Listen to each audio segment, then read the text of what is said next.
Yo, what's good? It's your boy Big Steve, and welcome to the Haze and Blue, where we smoke and talk Michigan football. So let's get into it. So, on the last installment of the defensive players for the University of Michigan, tonight we're going to be talking about defensive backs. But before we can talk about defensive backs, man, I like to just send my condolences out to my motherfucking nigga Rob motherfucking Moore, man. If you haven't heard, Rob Moore is out for the season with a torn ACL, and this one's gonna hurt. I still feel we got the secondary to compete for a national championship, but god damn, this go motherfucking hurt. Mr. Ohio State killer himself, man. Came onto the scene as a true freshman 2021, just everywhere on the field. That's what I remember about Rob Moore, man. He was everywhere. He was coming down, hitting motherfuckers, and he wasn't that big as a freshman. And I just remember, like, yo, this dude is going to be special, man. And he turned out to be just that.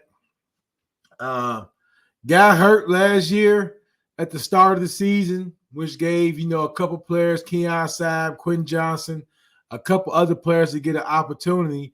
But then once he came back from injury, he balled the fuck out, man. All Big Ten last year and decided to come back. NIL, I felt he was definitely one of the top, 5 to 10 safeties in this draft, but decided to come back, man, and unfortunately tore his ACL and is out for the season.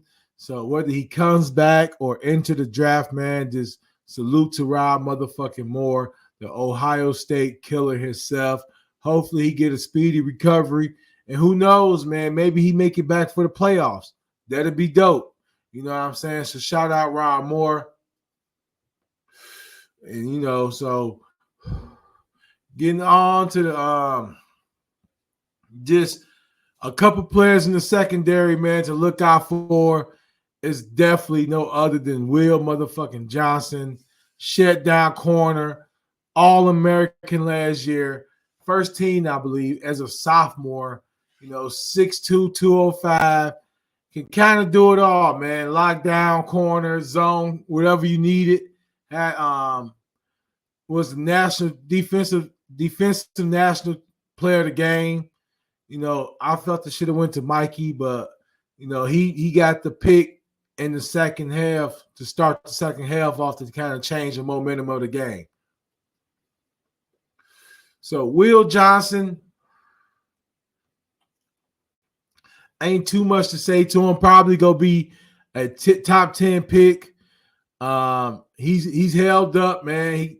He went 101 last year with Marvin Harrison Jr., got the interception, gave up 1 or 2 big plays, but didn't give up too much to where it hurt us. So he's going to be your cornerback 1, definitely a monster, man, All-American, probably 2-time All-American. Who knows, maybe up for that Heisman as well. And then we got the 5th-year senior, Amari Page, took the spot from R.J. Moe going into last year, in the middle of the 2022 season, actually. He's a big kid, man, 6'4", 210. He also made all Big Ten last year, man. Dude's a hitter. I know you probably remember the Washington game when Washington was inside the 5, and he went under the old offensive tackle to make the play for a loss. And dude, just a baller, man. I like to see how he does in coverage this year, especially with Rob Moore's out for the season. They go depend on him more in coverage this year. He does have some speed, kind of remind me of a Richard Sherman at safety, but he's not afraid to hit. So Amari Page, definitely somebody I'm expecting big things out. I'm glad he came back as well. And, having somebody like him back there while losing Rob Moore is definitely a big a blessing to have. So shout out Amari Page. Like I say, all Big Ten last year, coming back. And then we have the 6-year senior, Quin Johnson. If you remember, Quin Johnson had the big hit on Ibuka to knock the ball loose against Ohio last year. Also had the big fumble against Alabama last year, the forced fumble that kind of changed the momentum of that game. And so could have left for the draft, but due to some injuries, decided to come back.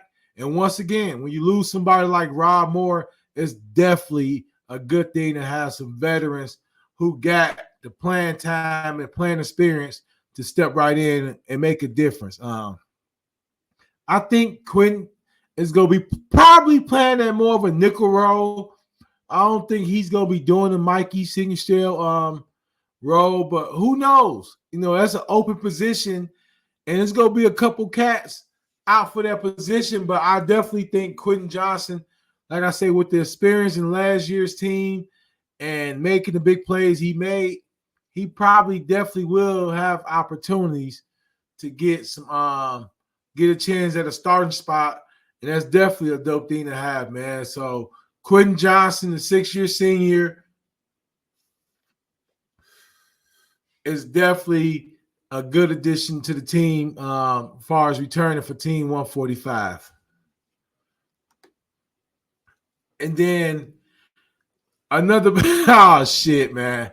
I felt bad that I put this on there, but I figured most people that's Michigan fans going to remember him for that situation.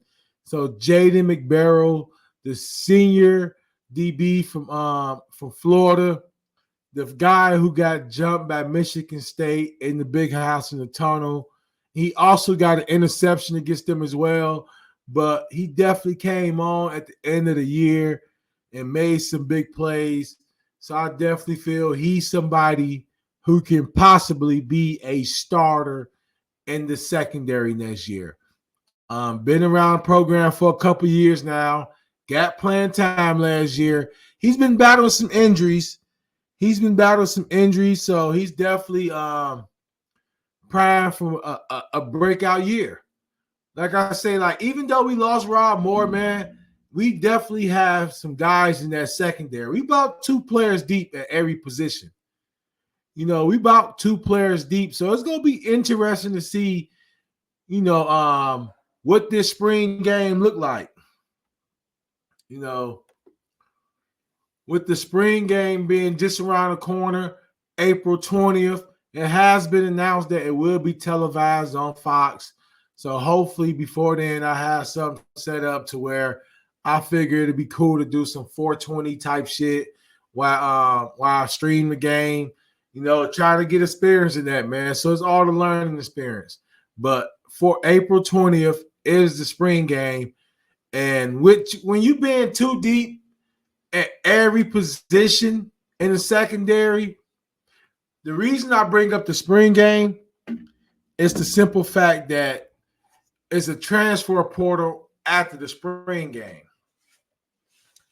And so is a championship caliber team, sometimes players will stick around, and take a chance of being a backup player. With NIL these days, if you're a 4th-year senior and you have an extra year eligibility, that's even better for your team.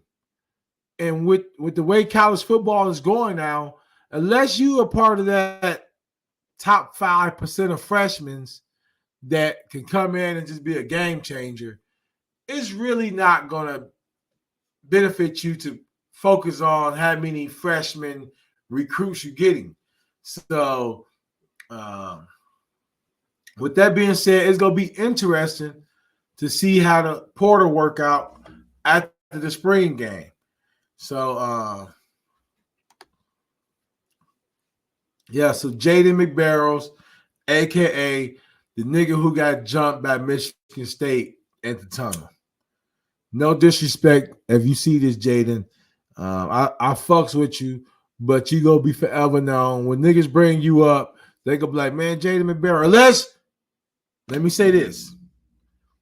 Unless you come out this year and ball the fuck out, then it's different. Then niggas would be saying the motherfucker goon who got 4 or 5 interceptions and making big plays for Michigan. But right now, when somebody say Jaden McBarrels, we gotta say the nigga who got jumped by Michigan State in the tunnel. But salute to Jaden McBarrels, man. I'm expecting big things from him. And I think he got an opportunity to maybe get that second corner spot. The second corner, Josh Wallace moving on. Unlike last year, where it was like we need a transfer to kind of come in like Josh Wallace did. I think this year's team have a couple options at that corner 2 spot. So Jaden McBarrels is definitely somebody. McBarrels is definitely a player to look out for as that number 2 corner spot. And then we have DJ Waller, the sophomore out of Ohio, 6'3", 210. And once again, if you watch Michigan football last year, you saw this dude on 1 or 2 plays and was like, had to go to the roster like, who the fuck is this big-ass dude, number 13, out there moving like that?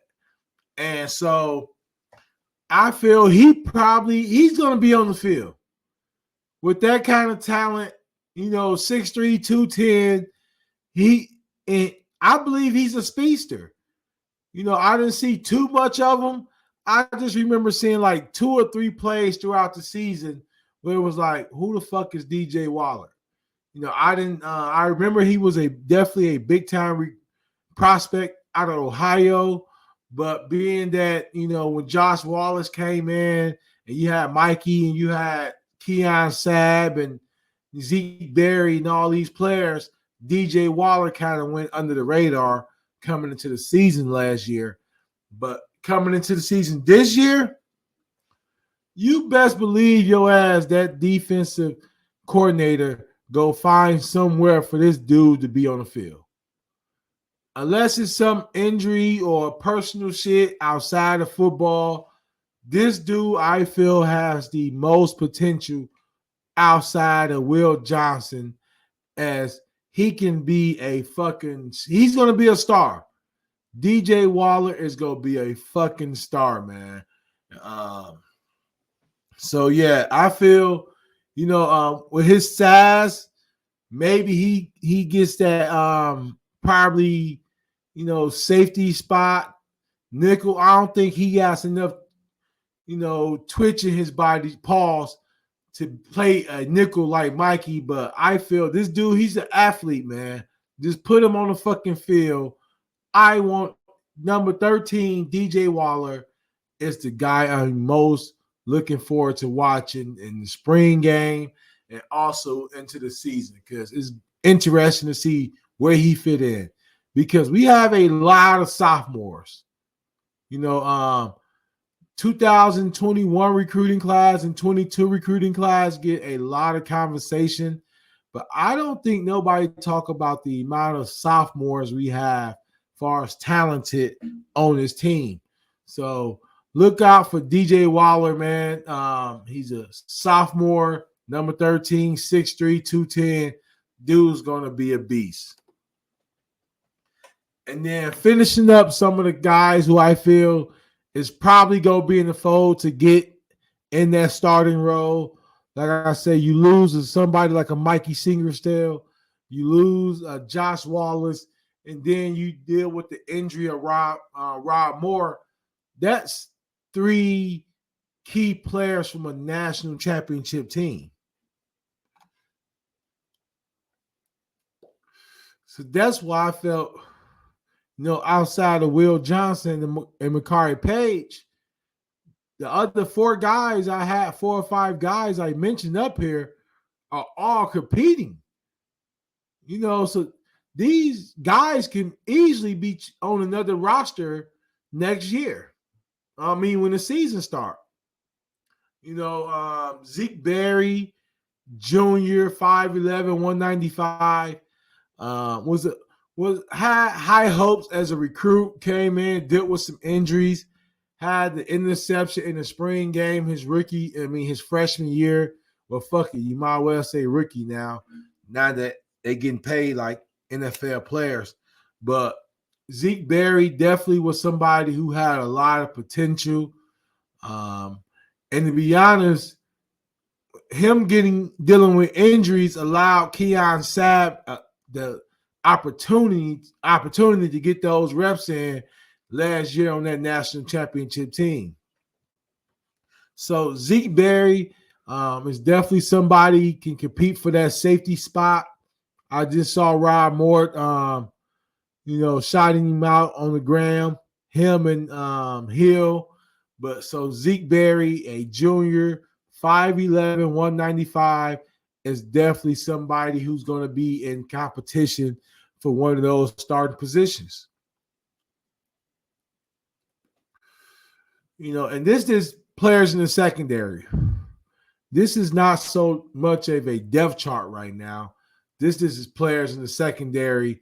Like I say, outside of Will Johnson and Amari Page, everything else is in the air. Everything's is up for competition. With Quin Johnson, I feel probably got a little more of an edge, being that he had some big plays last year. But at the same time, when you got talented young guys like a Zeke Barry or a DJ Waller, a lot of times you have older guys probably into that transfer portal. And Zeke Barry's being one.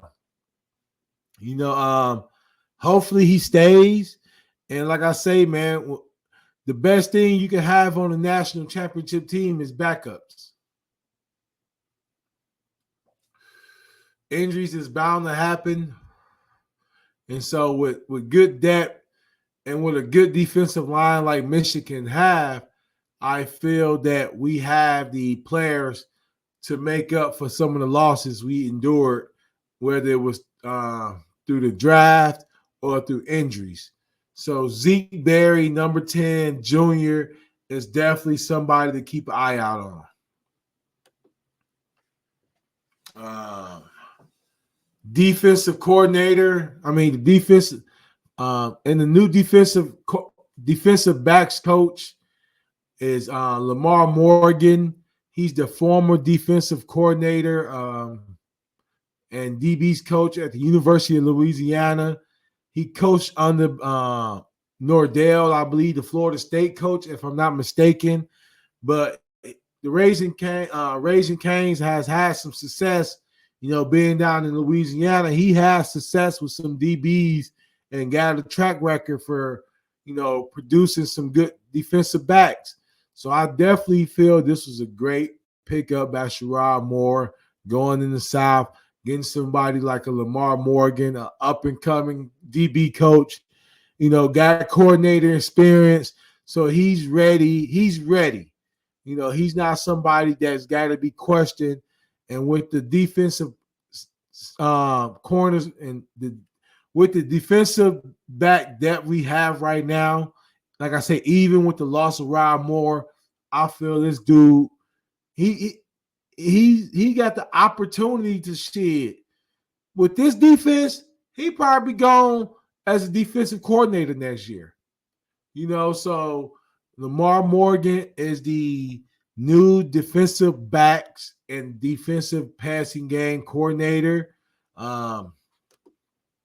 So yeah, there you have it, man. Just that's the secondary.